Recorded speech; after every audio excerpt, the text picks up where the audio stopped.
Bienvenidos a su programa Bitácora Mexicana, este espacio de absoluta libertad de expresión, de debate y de reflexión de la televisión pública. Su amigo Porfirio Muñoz Ledo. Hoy tenemos a discusión un tema muy complejo y muy grave para el país. El tema de la seguridad nacional o de la seguridad pública. La aclaración va a venir en el curso del debate. Hay una ley que se está reformando y hay un proyecto, una minuta de la Cámara de Senadores. Y bueno, hay además un proyecto de reforma de derechos humanos que para mí es sobre todo porque es muy insuficiente para cubrir un poco las cosas. Habiendo tres especialistas tan distinguidos y tan conocidos, yo me limitaré a presentarlos uno por uno. Primero, a mi izquierda, Alejandro Gers Manero. Él es abogado y doctor en Derecho, fue secretario general del Instituto de Antropología, coordinador de la campaña contra el narcotráfico, procurador de la Defensa del Trabajo, secretario de Seguridad Pública del Distrito Federal y secretario de Seguridad Pública a nivel nacional. Actualmente es diputado federal por el Partido Convergencia. ¿En qué situación está la reforma a la Ley de Seguridad Pública y qué contiene, Alejandro?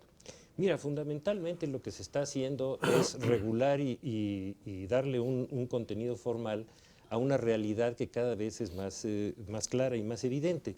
Es decir, se ha ido militarizando el sistema de seguridad del país y eso implica que las Fuerzas Armadas, que tenían una función diferente, ahora estén en una situación que debe regularizarse de alguna manera.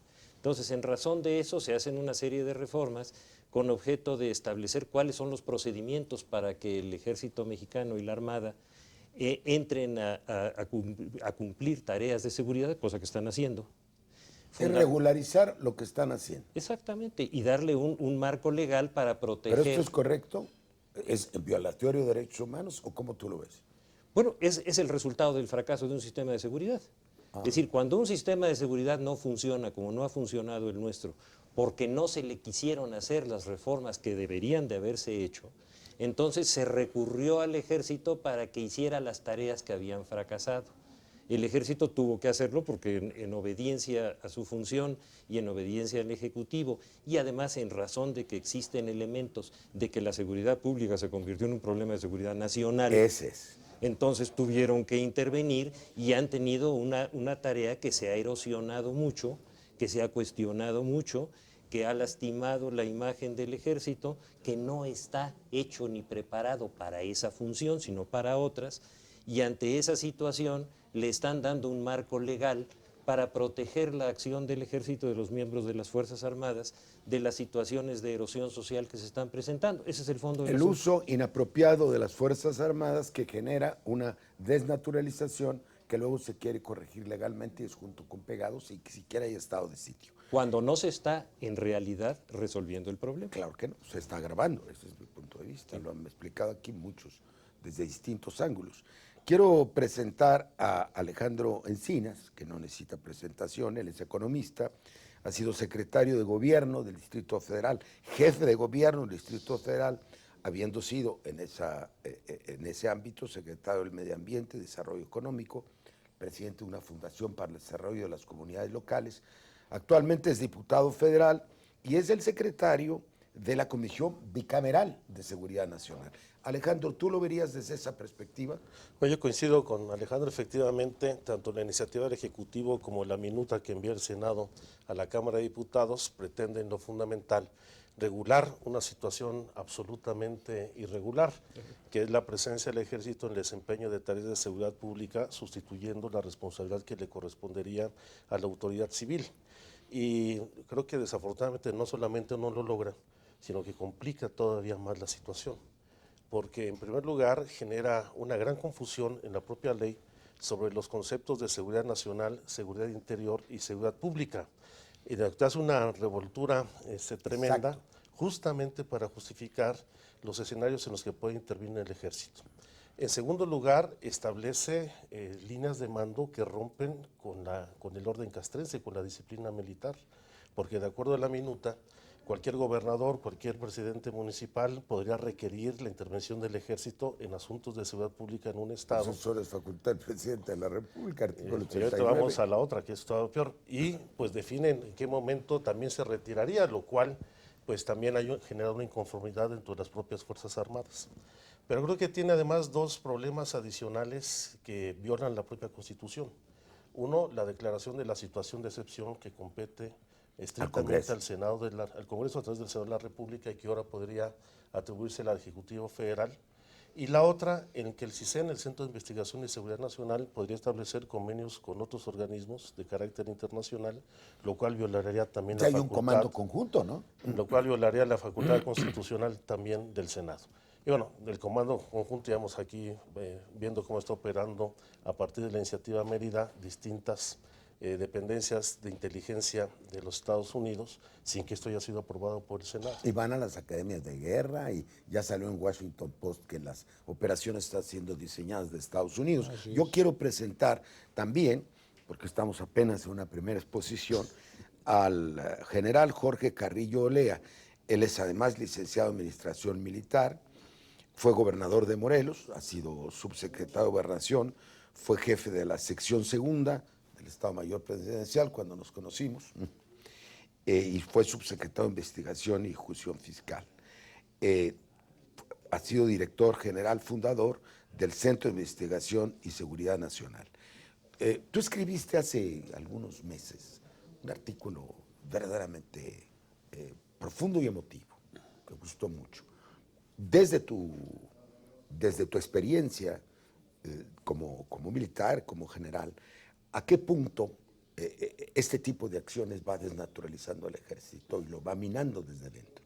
En ese artículo hablabas de cómo ya se entrena a muchachos cadetes del colegio militar para acciones de calle y cómo esto es un salto al vacío, ¿no?, en la historia del ejército mexicano. Pues Porfirio, has hecho un diagnóstico que a lo mejor deja pocos espacios. Efectivamente, la desnaturalización de las funciones del ejército son tan serias, tan graves, tan trascendentes, que no sabemos para dónde vamos de seguir en este camino. Como muy bien dijo Alejandro, el ejército, con todo lo respetable que es, no es la institución que pudiera o que debiera ayudar a resolver los problemas de seguridad nacional. Perdón, de seguridad nacional, ahora en su vertiente, si queremos decirlo, de seguridad interior y más aún de seguridad pública.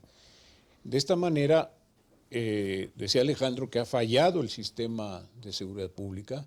Yo me atrevería ahora a ir un poco más para allá y decir que con la incursión del ejército en estas materias, ya después de 4 años, creo que si somos honestos tendríamos que decir que también ha fallado con la cooperación de las Fuerzas Armadas.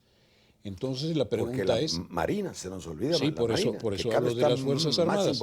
Por eso hablo de las Fuerzas Armadas. Entonces lo que yo diría con verdadera preocupación es ¿qué queda? Esto es, me parece que el último baluarte fueron las Fuerzas Armadas. No lo quiero yo decir. No, yo sí ya lo he dicho, lo he escrito.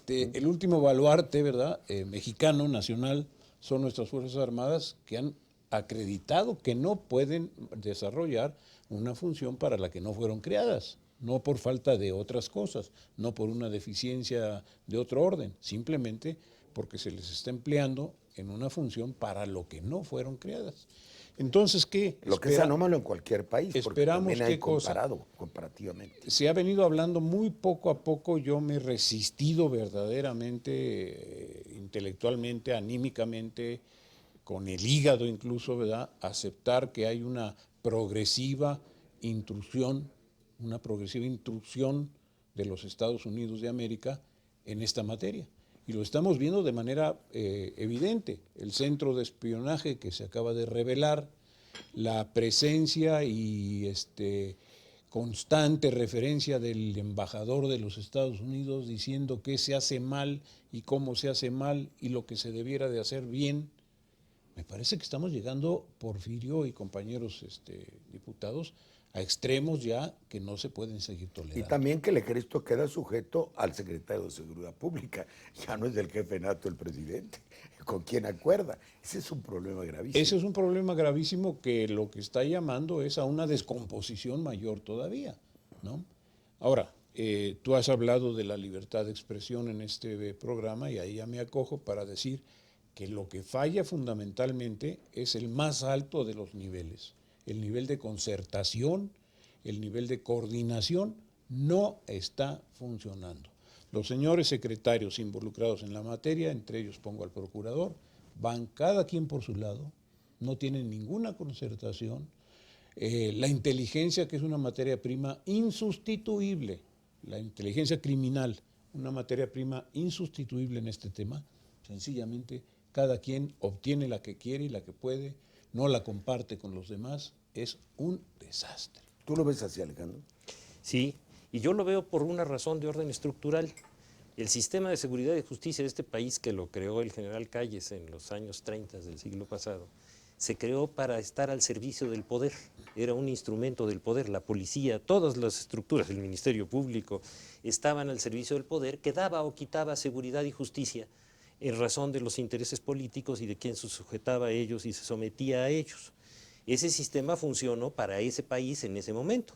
Evidentemente el país cambió para bien y para mal, y en este momento tenemos un sistema de seguridad y justicia con un rezago de 80 años que sirve al poder y sirve a poderes paralelos. Y entonces el poder que más paga es el poder al que las estructuras estas sirven. Entonces, ¿qué es lo que ocurre? Que los policías y todas estas estructuras de seguridad tienen, a veces sirven a un poder, a veces sirven a otro, por eso después los ejecutan, por eso después hay estas guerras intestinas brutales, por eso se ha ido generando un gravísimo problema de impunidad. Tremendo, porque no hay ninguno de esos poderes ni cuerpos que no esté al margen de la corrupción. ¿Y por qué? Todos, incluyendo el ejército, ha habido a quienes han Pero perseguido Porfirio, y a quienes hay han algo que es juzgado. más grave. Administran el delito.